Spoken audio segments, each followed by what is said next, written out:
नमस्ते। आज बात करेंगे कृष्ण के उस खोए हुए साम्राज्य की।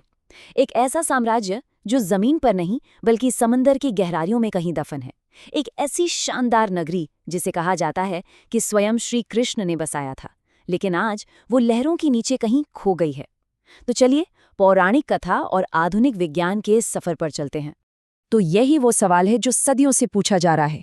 क्या द्वारिका सिर्फ एक कल्पना थी, एक कहानी, या फिर एक जीती जागती हकीकत जो वक्त के साथ लहरों में खो गई? इसी रहस्य से आज पर्दा उठाएंगे। तो ये जो डूबा हुआ साम्राज्य है, इसकी कहानी आखिर शुरू कहाँ से होती है?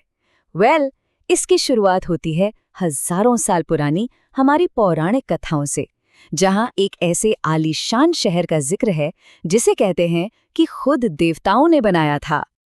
देखिए, कथाओं में ऐसा कहा गया है कि जब कंस का ससुर जरासंध मथुरा पर बार बार हमले कर रहा था, तो श्री कृष्ण अपनी पूरी प्रजा को लेकर पश्चिम की तरफ निकल गए और वहां उन्होंने समुद्र देव से जमीन मांगी।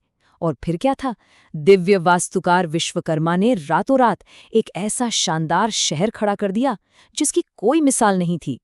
और सुनिए, ये कोई छोटा मोटा शहर नहीं था। सोने के दरवाजों वाले 900 महल, एक मजबूत किला जहां तक पहुंचने का सिर्फ एक ही रास्ता था, समंदर का रास्ता। लेकिन जैसा कि हर महान कहानी में होता है, इस चमक दमक वाले शहर की किस्मत में भी एक बहुत दुखद अंत लिखा था। एक ऐसा अंत जिसकी वजह बने दो बहुत बड़े श्राप। ये बात है महाभारत युद्ध के बाद की। रणभूमि में अपने 100 बेटों की लाशों पर रोती हुई गांधारी ने गुस्से और दुख से भरकर श्री कृष्ण को श्राप दिया, और उनके शब्द थे, जिस तरह मेरे कौरव वंश का नाश हुआ, ठीक वैसे ही तुम्हारे पूरे यदु वंश का भी नाश होगा। और बस यही वो पहला श्राप था जिसने द्वारका के सुनहरे भविष्य पर एक काला साया डाल दिया। अब गांधारी के श्राप के बाद कहानी में एक और मोड़ आया। कुछ यादवों ने मजाक मजाक में ऋषियों का अपमान कर दिया और उन्हें एक दूसरा श्राप मिल गया। और इन दोनों श्रापों का असर देखिए कि यदुवंशी आपस में ही लड़ मरे। इस भयानक विनाश के बाद श्री कृष्ण ने भी अपना देह त्याग दिया, और कहते हैं कि जैसे ही उन्होंने ये धरती छोड़ी, समंदर ने अपनी दी हुई जमीन वापस खींच ली और पूरी की पूरी द्वारका नगरी लहरों में समा गई। तो सदियों तक द्वारका की ये कहानी सिर्फ किताबों और किस्सों में ही जिंदा रही। लोग इसे बस एक पौराणिक कथा मानते थे। लेकिन फिर 20वीं सदी आई और विज्ञान ने इस कहानी के पन्ने पलटने शुरू कर दिए। और यकीन मानिए, जो सामने आया उसने सबको हैरान कर दिया। तो चलिए अब मिथक की दुनिया से निकलकर सीधे चलते हैं सबूतों की दुनिया में। जी हाँ, बिल्कुल। हुआ ये कि 1970 के दशक में इंडियन एयरफोर्स के कुछ पायलट्स जब समंदर के ऊपर से उड़ रहे थे, तो उन्हें पानी के नीचे कुछ अजीब सी आकृतियां, कुछ स्ट्रक्चर्स दिखाई दिए। और बस यहीं से द्वारका की उस काल्पनिक कहानी के पीछे छुपे सच की असली खोज शुरू हुई। तो 1970 में जब ये चीजें पहली बार दिखीं, उसके बाद तो खोज का एक सिलसिला ही चल पड़ा। 1979 में जाने माने आर्कियोलॉजिस्ट डॉक्टर SR राव ने इस मिशन की बागडोर संभाली। फिर कई दशकों बाद 2005 और 2007 में आर्कियोलॉजिकल सर्वे ऑफ इंडिया यानी ASI ने समंदर की गहराइयों में एक बहुत बड़ा खुदाई का काम शुरू किया। तो सवाल ये है कि इन गोताखोरों और वैज्ञानिकों को आखिर समंदर के नीचे मिला क्या?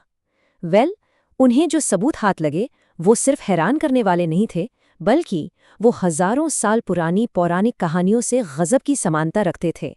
वहां नीचे उन्हें मिली एक 560 मीटर लंबी किले की दीवार। सोचिए जरा, बड़े बड़े पत्थर के खंभे, पुराने जमाने के बर्तन, और सबसे कमाल की बात ये थी कि ये सारी चीजें महाभारत में द्वारका के बारे में जो लिखा है उससे बिल्कुल मेल खाती थीं। लेकिन असली धमाका तो अभी बाकी था। सबसे बड़ी, सबसे चौंकाने वाली खोज थी इन अवशेषों की उम्र। जब कुछ सैंपल्स की कार्बन डेटिंग की गई, तो जो रिजल्ट आया उसने सबके होश उड़ा दिए। पता है ये अवशेष कितने पुराने थे? लगभग 9,500 साल।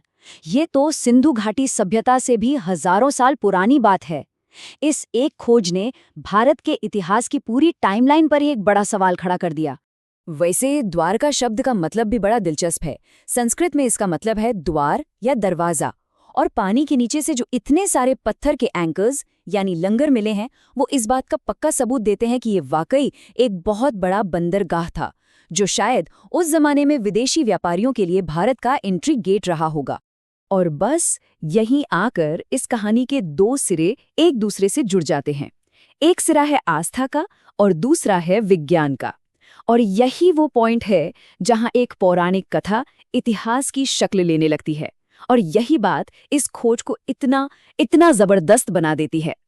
एक तरफ सोचिए, हमारे ग्रंथों में लिखा है कि समंदर से जमीन लेकर एक विशाल मजबूत किले वाला शहर बनाया गया, और दूसरी तरफ हजारों साल बाद वैज्ञानिकों को ठीक समंदर के नीचे वैसी ही 560 मीटर लंबी दीवार मिलती है, बड़े बड़े खंभे मिलते हैं, एक पूरे शहर का ढांचा मिलता है।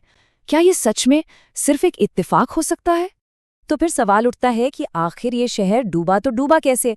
साइंटिस्ट का मानना है कि लगभग 9000 साल पहले जब आखिरी आइस एज यानी हिमयुग खत्म हुआ, तो दुनिया भर में समंदर का लेवल बहुत तेजी से बढ़ा, और इसी वजह से कई तटीय शहर पानी में समा गए, और शायद द्वारका भी उन्हीं में से एक था।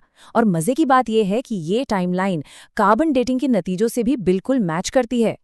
इस थ्योरी को एक और बात मजबूत करती है। महाभारत में सिर्फ द्वारका का ही नहीं, बल्कि करीब 35 शहरों का जिक्र है, और इनमें से कई शहर तो आज भी मौजूद हैं, जैसे इंद्रप्रस्थ जो आज की दिल्ली है, हस्तिनापुर जो उत्तर प्रदेश में है, कुरुक्षेत्र जो हरियाणा में है।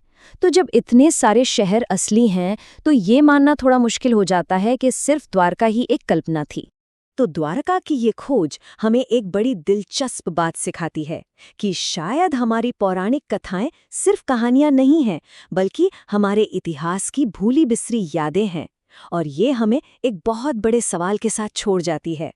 सोचिए जरा, हमारे समंदर की इन अथाह गहराइयों में न जाने और कितने ऐसे खोए हुए शहर, कितनी अनजानी सभ्यताएं और कितने अनसुलझे रहस्य अपनी खोज का इंतजार कर रहे हैं।